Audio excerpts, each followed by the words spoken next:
Jusqu'à maintenant, j'ai à peu près une trentaine de contrats. Et en rémunération, je suis autour de 5 000 à 6 000 euros de chiffre d'affaires. Je me suis dit, moi, je me lance, je mettrai tout en place et je verrai bien ce que ça donne. Et finalement, je regrette pas du tout. Je suis trop contente de te voir en vrai. De même. De te revoir 2 ans après, du coup. Exactement. Dans ma tête, c'était 1 an. Ok, je pense que tu as beaucoup de choses à nous raconter et nous faire un recap de tout.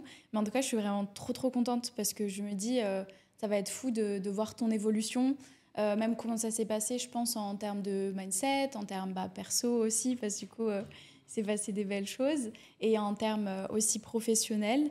Est-ce que tu peux peut-être te représenter du coup, même si je pense qu'il y a beaucoup de gens qui ont dû voir Oui.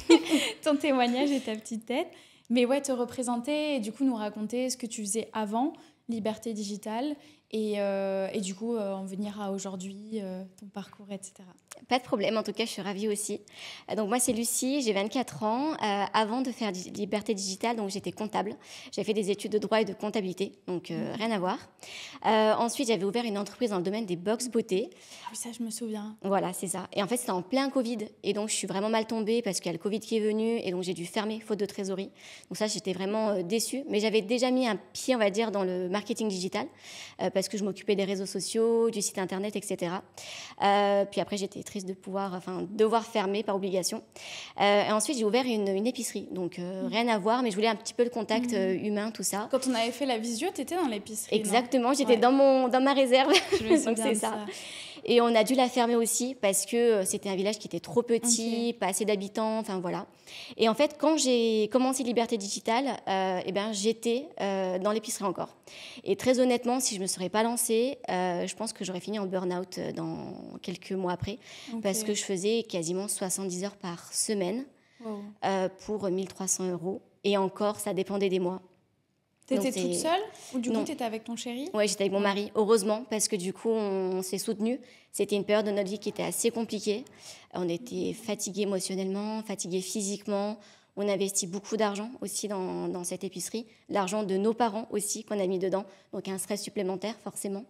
Mais c'est vrai que quand je me suis lancée dans Liberté Digitale, je n'avais pas forcément de conviction de me dire il faut que je gagne tant ou autre. J'ai essayé de me détacher un petit peu de tout ça. Et j'ai l'impression que c'est comme ça que ça a fonctionné, parce que tous les projets où je me suis dit il faut que je gagne tant, je ne gagnais pas du tout ce que je me disais. Et au contraire, ça coulait, entre guillemets. Mais là, je me suis dit, moi, je me lance et je verrai bien, je mettrai tout en place et je verrai bien ce que ça donne. Et finalement, je ne regrette pas du tout. Voilà. Ouais, tu vas pouvoir nous en dire un petit peu plus après. Mais du coup, ce que je me dis, c'est vraiment quand tu as lancé l'épicerie, tu avais un peu laissé quand même de côté le CM, parce qu'à ce moment-là, ça marchait bien. Mais ce n'était pas ta priorité. Alors, en fait, quand j'ai lancé l'épicerie, je n'avais pas encore cette partie community manager. C'est quand, je crois, peut-être 4-5 mois après le lancement de l'épicerie, que là, du coup, j'ai pris Liberté Digitale. Et c'est là où je me suis lancée. J'ai fait la formation en à peine un mois, je crois, quelque chose comme ça. Et je me suis lancée, en fait, j'ai mis en place les actions pas à pas, tout simplement. Et j'ai commencé à avoir ma première cliente. Je me rappelle, c'était, je crois, 2 semaines après m'être lancée dans Liberté Digitale.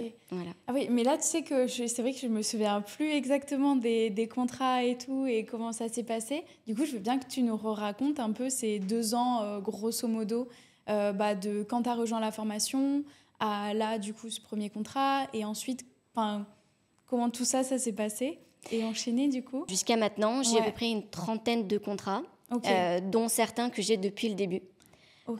Voilà. Le tout premier contrat, c'était une vidéo, un Reels à monter, vraiment simple, que j'ai facturé 20 €. Enfin voilà, juste histoire de me faire un peu la main. Le deuxième contrat, c'était mensuel. C'était un cabinet de recrutement. Et là, je facturais 130 € par mois. Donc, je me suis dit au début, j'ai facturé pas cher pour pouvoir me faire la main, avoir de la preuve sociale, tout ça. Et après, mon deuxième contrat, là, par contre, c'était 650 €. Enfin, le deuxième gros contrat, en tout cas. Là, je l'ai gardé quasiment 2 ans, ce contrat-là. Voilà, tu l'as encore ou plus non. Du tout? Actuellement, je ne l'ai plus.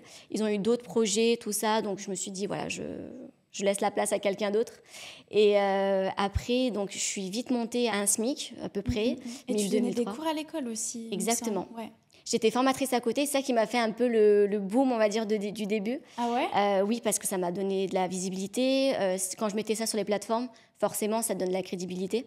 Dans tout ce qui était web marketing, tout ça. Donc, je donnais des formations J'étais payée 190 € la journée. Et donc, il y avait des mois où je pouvais faire 2000 à 3000 € de chiffre d'affaires juste avec l'école. Ah ouais? Donc, oui. Incroyable. Et c'était en présentiel ou à distance, du coup? À distance, grâce au Covid. Ah oui, Oui. ok. Et du coup, là, tu as arrêté ou tu fais encore, pareil, des cours en école comme ça? Pour le moment, j'ai mis en stand-by Ok. parce qu'ils me demandent du présentiel. Ah ouais. Et malheureusement, à Grenoble, il n'y a pas forcément d'écoles qui sont là-bas, du coup. Donc, j'ai pas forcément me déplacer. Donc, pour le moment, j'ai mis en... T'imagines être en cours devant plein d'élèves? Ça me stresserait. Moi, je pourrais pas. Ouais. Moi non plus. C'est pas pareil en visio. Il y en a qui n'ont pas la caméra, tout ça, alors que là, ils sont tous en train de te regarder. Moi, ça me stresserait. Je sais que... ouais. Je pense qu'il y a un truc aussi à avoir de, tu sais, genre de prestance, de confiance en soi, d'être rassuré, Complètement. de manager. Parce que je sais que moi, quand j'étais élève, je me disais franchement, là, le prof en face, je sais pas comment il fait. Ouais. Ils sont doués, hein, franchement, je ne serais pas capable, moi. Ouais. Mais trop bien. Ça, franchement, même, je sais quand tu m'avais dit que tu donnais des cours, j'étais en mode waouh, trop bien. Je m'y attendais pas du tout. On m'a contactée sur LinkedIn. Ah oui, ok. Voilà. Et je me suis dit, moi, donner des cours, je suis pas du tout crédible. Enfin, syndrome de l'imposteur qui revient. Je me suis dit, bon, je tente. J'ai fait un essai avec eux. Ils m'ont dit que c'était parfait. Donc, voilà, ils m'ont recrutée. Je me suis dit, bon, bah, c'est que je suis pas si mauvaise que ça. Trop bien. Ouais, ça a dû te faire gagner confiance en toi aussi, justement. Parce que du coup, tu as enseigné le digital. Oui. Ouais. Ok. Le web marketing dans sa globalité, la création de contenu, les stratégies digitales, les réseaux sociaux, les algorithmes, tout ça. Donc vraiment, autant pour des personnes qui voulaient devenir développeurs web que pour des graphistes ou des community managers. Ok. Voilà. Ah ouais, trop cool. Et du coup, après, tu as eu d'autres contrats que là, tu as encore? Oui, là par exemple, je travaille pour une entreprise qui est dans la formation pour devenir chauffeur VTC. Donc Ok. lui, je l'ai depuis 2 ans et demi, depuis quasiment le début. Ok. Je me rappelle wow. au début, ils ne m'avaient pas choisi moi, ils avaient choisi une autre personne. Et peut-être un mois ou 2 après, ils m'ont recontacté. Bah, finalement, on veut partir avec vous. Et ils m'ont gardé. Donc voilà. Et tu as augmenté tes prix depuis? Alors pas pour ce contrat-là, Pas pour ce mais du contrat. coup pour les autres où j'avais pas encore commencé, j'ai augmenté mes prix sur Malte. Parce que du coup, c'est cette plateforme-là qui m'a donné beaucoup de visibilité. Ouais. Et d'ailleurs, aujourd'hui, je suis super malteur. Donc, Ah ouais? voilà. Félicitations. Merci. Ça me donne encore plus de visibilité. Donc ça, c'est cool. Mais ouais. Je me souviens qu'on en avait parlé pendant la visio. Tu m'avais dit que ouais, c'était Malte qui te donnait beaucoup de clients quand même. Tout à fait. Et LinkedIn. Et LinkedIn? Oui. Ok. Ah, je t'ai pas vu sur LinkedIn. C'est vrai que je poste pas beaucoup. Ouais. Enfin, je poste même pas, à vrai dire.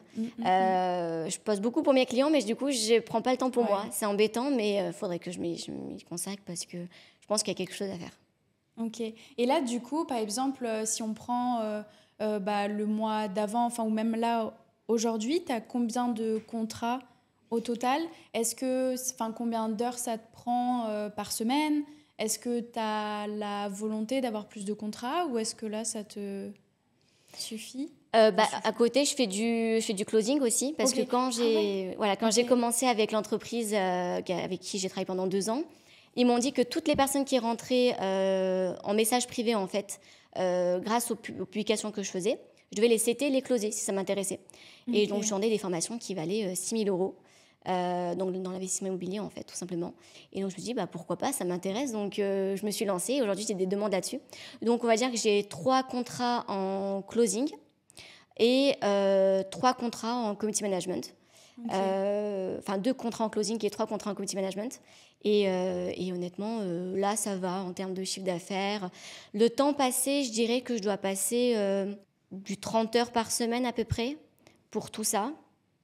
Et en rémunération, je suis autour de 5 000 € de chiffre d'affaires. Trop bien, félicitations. Voilà. Merci. Et là, ça fait depuis quand que tu es sur cette fourchette-là de rémunération? Oh, ça doit faire bien 1 an et demi. Ok. Ouais. Ah ouais, du coup, tu as vraiment bien là, stabilisé et pérennisé le truc. C'est grâce à ça que j'ai pu faire un crédit immobilier, du coup. Oh non, félicitations. Merci. Pour vous, votre maison en résidence principale? C'est ça, tout à fait. Ok. On a pu acheter, c'était un projet qu'on avait avec mon mari, en sachant que quand on a acheté, j'étais enceinte, du coup. Donc je me suis dit, quoi de mieux, un peu de stabilité dans la vie de mon enfant, ça serait bien que de passer de maison en maison en location, ça serait mieux pour lui. Et là, tu es en entreprise, du coup, tu es toujours en auto-entreprise? Alors là, normalement, je dois passer en entreprise individuelle parce que du coup, le cap en termes de TVA, déjà, je l'ai dépassé. Mais en cap de chiffre d'affaires, c'est un peu compliqué. Donc, je pense que je vais passer en société, oui. Ok. Du coup, ça veut dire que la banque, tu as pu faire l'emprunt sans avoir d'entreprise. Mais comme ça faisait longtemps que tu avais l'activité, ils t'ont fait confiance. Sans bilan. En fait, j'ai juste donné les attestations URSSAF de chiffre d'affaires. C'est tout. Et ils m'ont fait confiance. Ouais. Ok. Ah, c'est rare hein, quand même. Très rare, ouais. Je sais que c'est possible. Moi, ça a été le cas pour moi. C'est le cas pour Julie, du coup, qui bosse aussi avec moi. Mais globalement, ouais, les gens... Mais je pense que c'est un truc où on se dit, bah ouais, il faut un CDI pour pouvoir emprunter. Alors que, en fait, si tu as vraiment une activité où ça fait depuis des années et que c'est aussi hyper périn sur le long terme, tu sais que ouais, la banque peut te faire confiance. Après, je pense que ça dépend aussi du projet, de ce que tu vends, de ce que tu dis à la banque et tout. Donc, félicitations. Et Merci. là, vous habitez dedans, déjà ? Tout à fait. Ah, trop bien. On a fait pas mal de travaux parce que c'était un appartement qui était dans son jus, très honnêtement. Ouais. On a fait 60 000 € de travaux. Donc là, il est comme neuf, on va dire. Ouais. Donc, c'est votre cocon, quoi. Voilà, on l'a fait à notre goût. Donc, c'est parfait.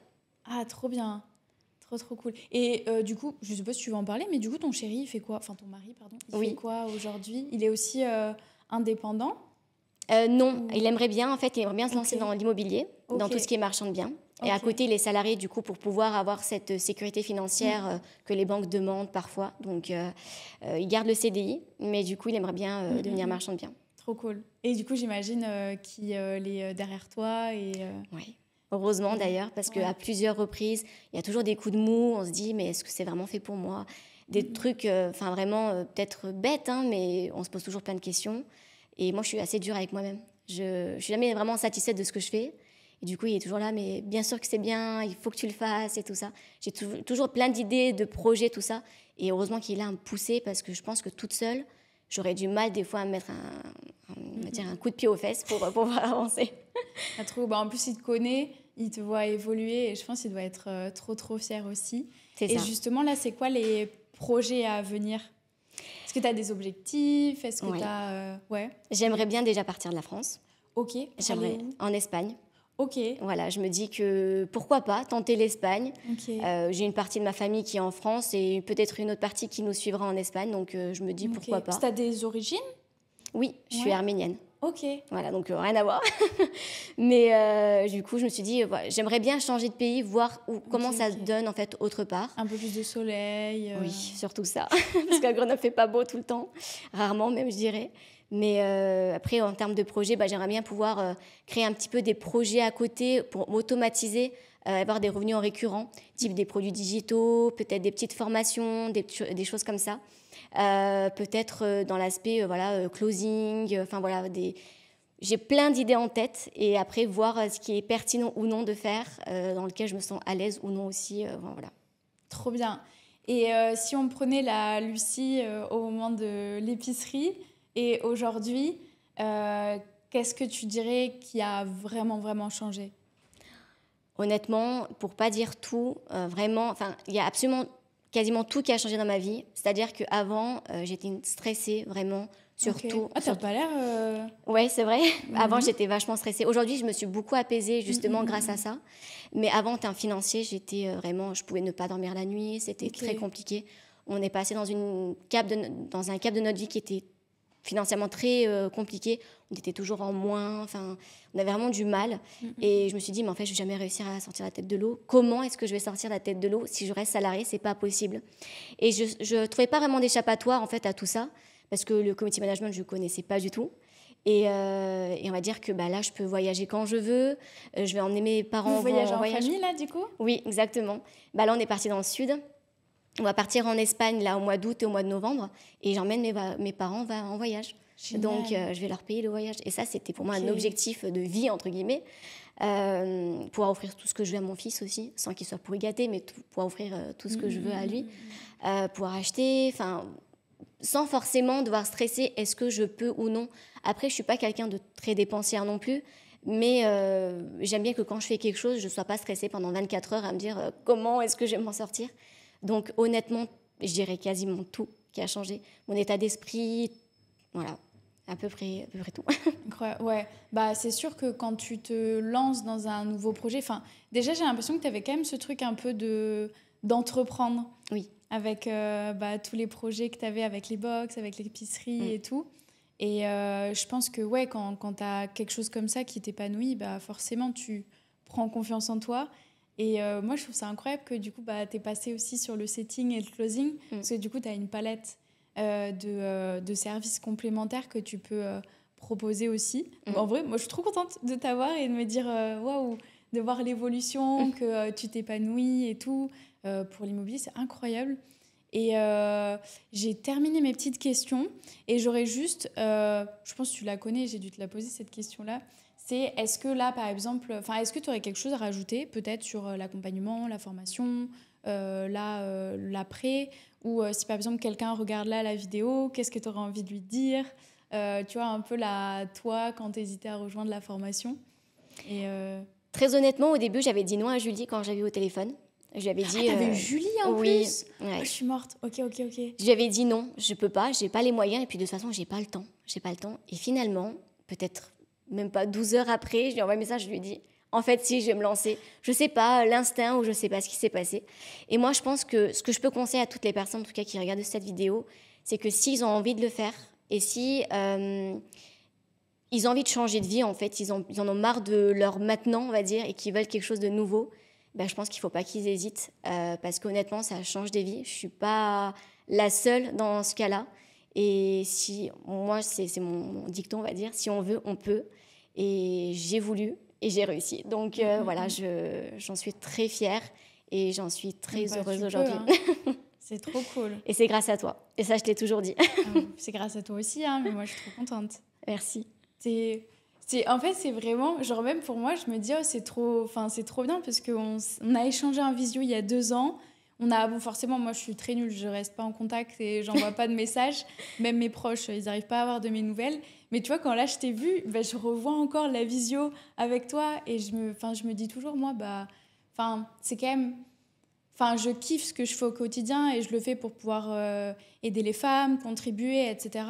Mais je sais que je suis un peu juste le truc où je montre que c'est possible et c'est pas moi qui fais le travail, tu vois, c'est vous qui faites tout le travail.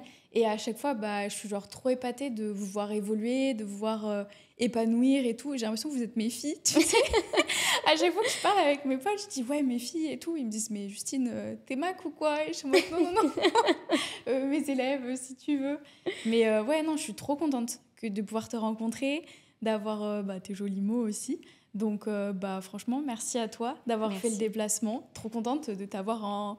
Je pense là, ce sera en 4K, en HD, plutôt que sur la petite caméra toute floue aussi. Et ouais, merci beaucoup d'avoir fait le trajet, de prendre du temps de venir nous raconter tout ça. Et je pense que ça va inspirer plein de femmes qui vont regarder la vidéo. J'espère. Merci en tout cas. Merci beaucoup.